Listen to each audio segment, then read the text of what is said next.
Hello everyone and welcome to Counselor Feature Friday. I'm your host, Brian Urban. In these features, I hope to give you some simple tips, tidbits, and tricks to make your days easier and your patients happier. In this feature, we're going to talk about the Hearing Aid Benefits Verification Tool.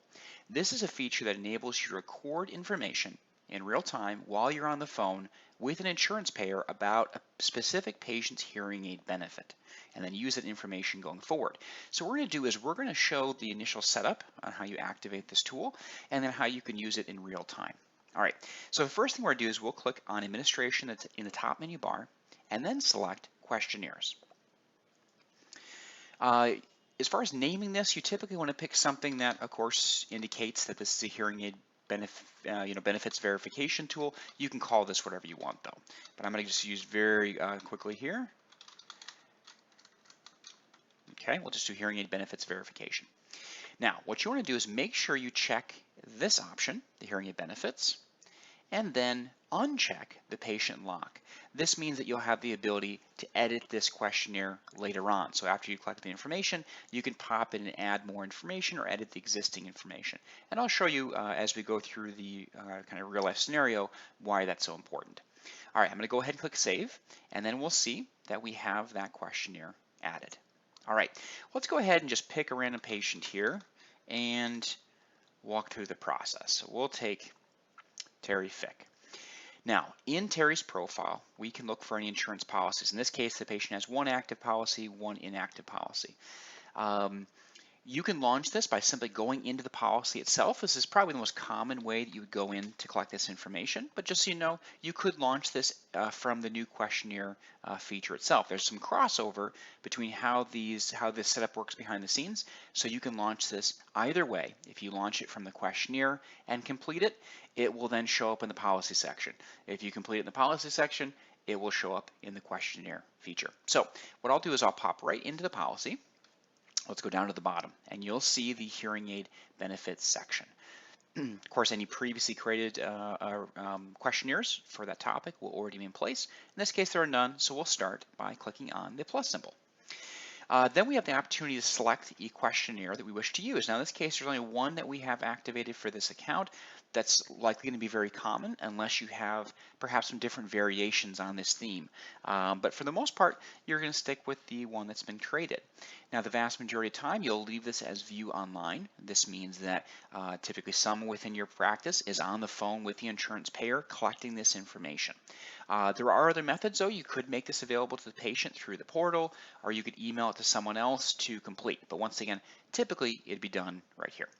All right, we'll leave the rest of this unchecked and click Continue. All right, as we go through then, it's going to take us into a screen where you can select the insurance policy. Now, we saw two on the patient's profile screen. We can, we'll leave it as the active policy here, but you could switch if needed. Then the first question here is about ear coverage, right? So we're talking about whether this is a binaural benefit or monaural. Now, this is purely for tracking purposes only. This won't have an effect on the rest of the calculations, but can be important to know, of course. Then there's the frequency of the benefit. This is how often the patient's benefit will renew, every 24 months or 36 months. And this is a free field, so you can type this in however you want. So if you want to say 24 months, great, or 2 years, or 18 months, or whatever applies. All right, now what's going to happen here is we'll start with the insurance allowable. So let's just say in this case that $2,000 is the insurance allowable. What you'll notice is that towards the bottom, Counselor already started calculating the out-of-pocket. Okay. The other thing it automatically entered is the hearing aid cost. Now, at this point, we likely would not know the hearing aid cost, right? We're just on the phone with the insurance provider. We may not even have seen the patient yet. We might be doing this prior to their first encounter. And so this gives you the ability, or what Counselor does, just fills this in, sort of assuming you're fitting to the benefit. But it's a very important note. This can be changed later on when you do know the actual cost of the device or devices. All right, so what we're going to do next is we'll go to the deductible. Let's say the patient has a $500 deductible, and let's say only $250 has been met. All right, so there you can see with $500 deductible, $250 met, $250 remaining, and you can see the out-of-pocket has now been calculated at $250. Then as we move forward and we say, okay, is there any co-insurance responsibility? Let's say there's a 10% co-insurance responsibility. That then will calculate automatically. Okay, and then it also feeds into the out-of-pocket. So now we're at $425. Now, there's an important question to be asked as well when you're on the call with the insurance payer is, are upgrades allowed? Now, this may be something that you're already familiar with, or it may be something you have to ask on a case-by-case basis. If upgrades are allowed under your contract with that payer, you can go ahead and select it, right? Obviously, if it's not, leave it unselected. If you do have the ability to enable the patient to pay for an upgrade over and above their allowable, well, then it will show any upgrade fees. And of course, those will be calculated. Okay, so at this point, we're saying, all right, we've collected the basic information. Maybe, like I said, we haven't seen the patient yet, or perhaps we haven't had the hearing aid evaluation or consult conversation. So we're going to take this right now. We're going to click Submit. That will lock into Counselor. So now it's available as a questionnaire. We can see on the questionnaire screen, there is the hearing aid benefits verification, and we can view a PDF of that information. Okay. Now, if we jump back here, we can of course go back into the policy section, and we'll see that same information laid out a little bit differently, kind of laid out for us here. We can see all the entries, and once again, we can open up that PDF as needed. All right, so let's fast forward. Let's say now we've had the conversation with the patient, right?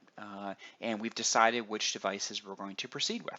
Well, you can certainly pop back in here, click the edit option, and at this point now you know the cost of the devices. So let's say we do have the ability to go above the allowable. There's an upgrade ability to upgrade, and we're going to put in $3,000 for the benefit. Okay, or I'm sorry, $3,000 for the hearing aid cost.